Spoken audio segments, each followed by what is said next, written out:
আর এবার আপনাদের দেখাবো পুরো জমিতে সেখানে ক্লাব তৈরির অভিযোগ সামনে আসছে। এ ছবি এগরার ৮ নম্বর ওয়ার্ডের সেন্ট্রাল বাস স্ট্যান্ড, সেখানে ক্লাব। এখানেই শেষ নয়, ক্লাবের যে উদ্বোধন অনুষ্ঠান, সেই উদ্বোধন অনুষ্ঠানে উপস্থিত রয়েছেন একাধিক জনপ্রতিনিধি। জমি জবরদখল করে ক্লাবের অভিযোগ পুরো চেয়ারম্যানের।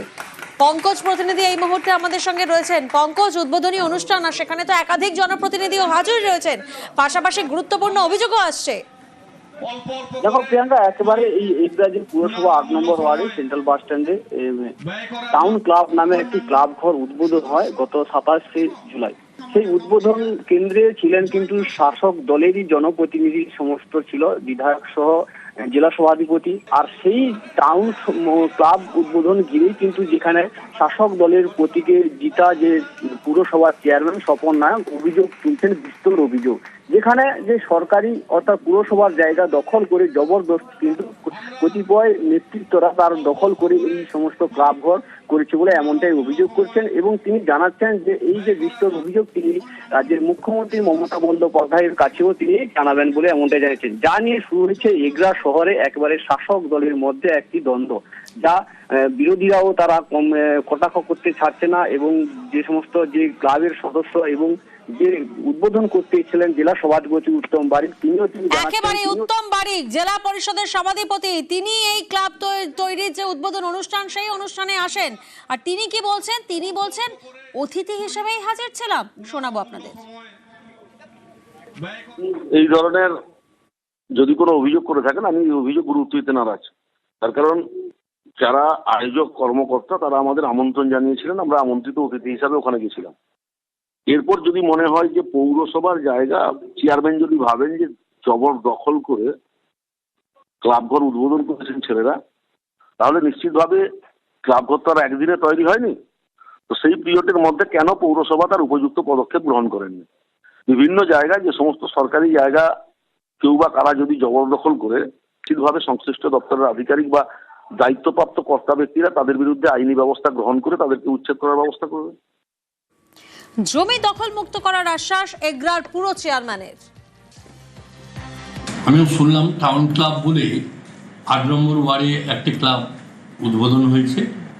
এই কথাটা কিন্তু ১০ থেকে ১১ দিন আগে আমি জেলা পরিষদের সভাধিপতি উত্তম বারিক, এমএলএ তরুণময়কে মহাশয়কে বলেছিলাম যে আপনি যাবেন না, এটা আমাদের জায়গা। আমার গোচরে না বা আমাকে জিজ্ঞেস করে কেউ করেনি। ওই এলাকায় জোর জবরদস্তি দখল করে হয়তো করতে পারে, কিন্তু আমার গোচরে নেই। নজর রাখবো বারাসাতের দিকে। বারাসাত, সেখানে স্ত্রীকে খুনের অভিযোগে আটক করা হয়েছে হোমগার্ডকে। বিয়ের ৪ মাসের মাথায় স্ত্রীকে খুনের অভিযোগ সামনে আসছে। বিয়ের পর থেকে স্ত্রীকে অত্যাচার করা হয়, এমনটাই অভিযোগ। প্রতিনিধি জিয়াউল এই মুহূর্তে আমাদের সঙ্গে রয়েছেন। জিয়াউল, শ্বশুর বাড়ির লোকজন তারা কি বলছেন? বিয়ের পর থেকেই কিভাবে স্ত্রীকে অত্যাচার করা হতো?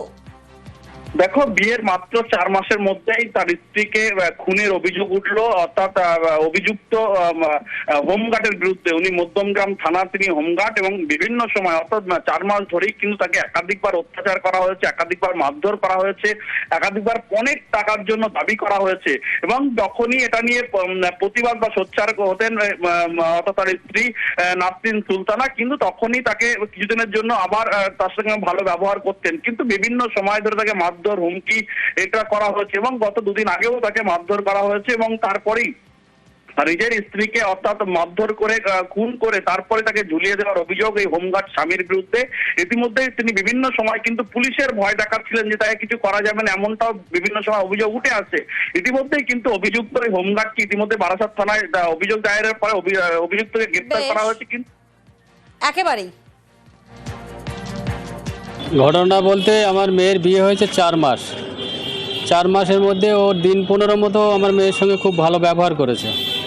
তারপরে থেকে দিন দিন অত্যাচার করে শুরু হয় ওর উপরে। যে এই ছেলে আমার বড় জামার কাছে ফোন করে বলছে যে নার্সিনের শরীর খারাপ, হসপিটালে চলে এসো এক্ষুনি। বড় জামাই আমাকে ফোন করে বলছে আব্বু তুমি চলে এসো, নার্সিনকে হসপিটালে ভর্তি করেছে। ছেলেকে একবার ফোন করেছি, আমি বলছি কি হয়েছে? বলে তুমি আমার বাড়িতে চলে এসো, আমার বাড়িতে এসো। আমরা গিয়ে দেখছি, শুনছি, বলে এইমাত্র হসপিটাল নিয়ে চলে গেছে, মারা গিয়েছে, গলায় দড়ি দিয়ে মারা গেছে। আমরা আর উপযুক্ত শাস্তি চাইছি, কঠোর শাস্তি। আমাদের পাড়া আমাদের সমাধান, এই কর্মসূচিতে এবার গাইডলাইন বেঁধে দিল নবান্ন। আমাদের পাড়া আমাদের সমাধানের গাইডলাইন, 14টি কাজকে অগ্রাধিকার নবান্নের নয়া কর্মসূচিতে। প্রতিনিধি সোমরাজ এই মুহূর্তে আমাদের সঙ্গে রয়েছেন। সোমরাজ, ঠিক কোন কোন কাজকে অগ্রাধিকার দেওয়া হচ্ছে? যেটা অত্যন্ত গুরুত্বপূর্ণ সেটা হচ্ছে নিকাশি ব্যবস্থা এবং নোংরা পরিষ্কার। বুথ ধরে ধরে নিকাশি ব্যবস্থা এবং নোংরা পরিষ্কারকে বিশেষ গুরুত্ব দেওয়া হচ্ছে এই কর্মসূচিতে। যে গাইডলাইন জেলা শাসককে দেওয়া হয়েছে নবান্নের তরফে, সেখানে 14 দফা কর্মসূচিকে বিশেষ গুরুত্ব দেওয়া হচ্ছে আমাদের পাড়া আমাদের সমাজ। এখানেই দেখা যাচ্ছে নিকাশি ব্যবস্থা, নোংরা পরিষ্কারের পাশাপাশি জল সরবরাহ, পাশাপাশি এলাকায় এলাকায় শৌচাগার, এলাকায় আলো, এছাড়াও আইসিডিএস কেন্দ্রগুলির পরিকাঠামোর মান উন্নয়ন, বিভিন্ন এলাকায় যে প্রাথমিক স্কুলগুলি রয়েছে সেই স্কুলগুলির পরিকাঠামো। বেশ,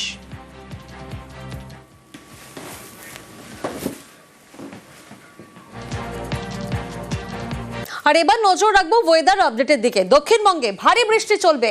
আজ কাল ভারী থেকে অতি ভারী বৃষ্টির পূর্বাভাস রয়েছে। ভারী বৃষ্টি দক্ষিণ 24 পরগনা, হাওড়া এবং হুগলিতে। ভারী বৃষ্টি রয়েছে বিভিন্ন জেলায়, কলকাতা সহ বাকি জেলায় হালকা থেকে মাঝারি বৃষ্টি। দক্ষিণবঙ্গে ভারী বৃষ্টি চলবে, অর্থাৎ বৃষ্টির পূর্বাভাস রয়েছে আজ এবং আগামীকাল। ভারী থেকে অতি ভারী বৃষ্টি। প্রতিনিধি বিশ্বজিৎ হালদার এই মুহূর্তে আমাদের সঙ্গে রয়েছেন। বিশ্বজিৎ, মৎস্যজীবীদের জন্য কি কোনো অ্যালার্ট রয়েছে?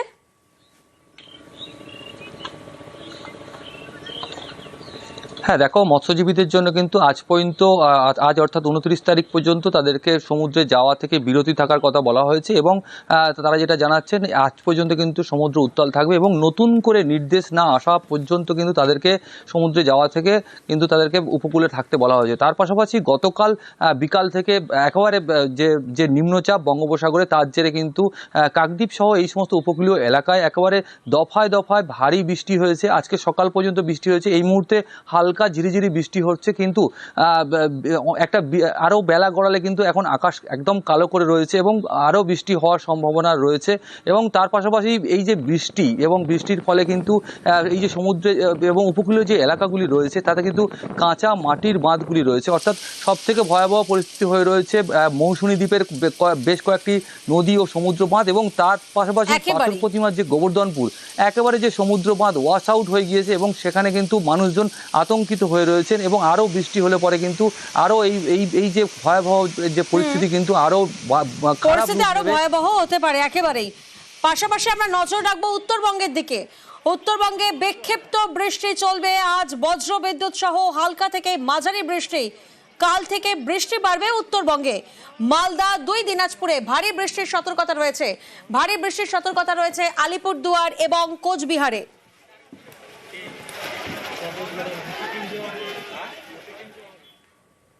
ফের ভয়াবহ রূপ তিস্তার। সিকিম এবং কালিম্পংয়ে নাগারে বৃষ্টির জের।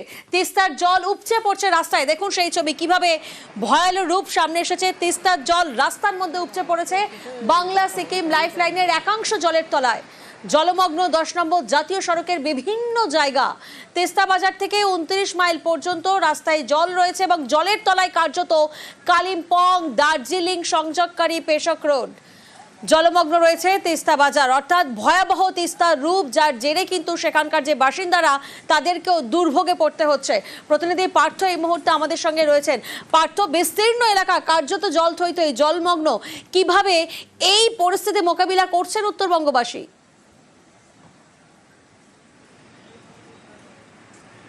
একেবারেই তাই। একদিকে যেমন নর্থ সিকিমের প্রবল বৃষ্টি চলছে গতকাল সন্ধ্যে থেকে, তেমনি কালিম্পং পাহাড়েও কিন্তু প্রবল বৃষ্টি হচ্ছে, দার্জিলিং পাহাড়েও বৃষ্টি হচ্ছে। আর তার জেরে আবারও নতুন করে ফুলে ফেঁপে উঠেছে কিন্তু এই খরস্রোতা। তিস্তা ভয়াল রূপ নিয়েছে। তিস্তা এবং তিস্তা বাজার সংলগ্ন এলাকায় জলবন্দী হয়ে পড়েছে। কালিম্পং এবং দার্জিলিংয়ের সংযোগকারী যে পেশক রোড হয়ে লামারহাটা ঘুমজোড় বাংলো ওঠার রাস্তা, সেই রাস্তাও কিন্তু জলের তলায়। শুধু দার্জিলিং এবং কালিম্পংয়ের সংযোগকারী রাজ্য সড়কই নয়, 10 নম্বর জাতীয় সড়ক অর্থাৎ বাংলা সিকিম লাইফ লাইন, সেখানেও কিন্তু বিস্তীর্ণ জায়গায় আমরা দেখছি জল থই অবস্থা, অর্থাৎ তিস্তার জল উপচে পড়েছে জাতীয় সড়কের ওপর। জল বইছে জাতীয় সড়কের ওপর দিয়ে একবারে তিস্তা বাজার থেকে 29 মাইল পর্যন্ত এলাকা। স্বাভাবিকভাবেই 10 নম্বর জাতীয় সড়ককে সম্পূর্ণভাবে বন্ধ করে দেওয়া হয়েছে, অর্থাৎ বাংলা এবং সিকিমের যে সংযোগকারী 10 নম্বর জাতীয় সম্পূর্ণভাবে বন্ধ, লাইফ লাইন বন্ধ, ঘুরপথে চলছে যান চলাচল। স্বাভাবিকভাবে চরম দুর্ভোগে পড়তে হচ্ছে স্থানীয় বাসিন্দা থেকে পর্যটকদের, যারা নিত্যযাত্রী তাদেরকেও দুর্ভোগে পড়তে হচ্ছে। ঘুরপথে অনেকটা ঘুরপথে কিন্তু তাদের এই কালিম্পং এবং শিলিগুড়ি সিকিম এবং শিলিগুড়ি সড়ক যোগাযোগ চলছে। বৃষ্টি যদি না কমে তাহলে কিন্তু পরিস্থিতি স্বাভাবিক হওয়ার একেবারেই সম্ভাবনা আপাতত নেই। স্বাভাবিকভাবে কালিম্পং জেলা প্রশাসন তিস্তা পাড়ের বাসিন্দাদের সতর্ক থাকার জন্য এবং নিরাপদ জায়গা সরে আসার জন্য কিন্তু ইতিমধ্যে নির্দেশিকা জারি করেছে এবং সেই বেশ। মতোই আজ ভোর রাত্রেই কিন্তু মাইকিং তিস্তা পাড়ে। বেশ।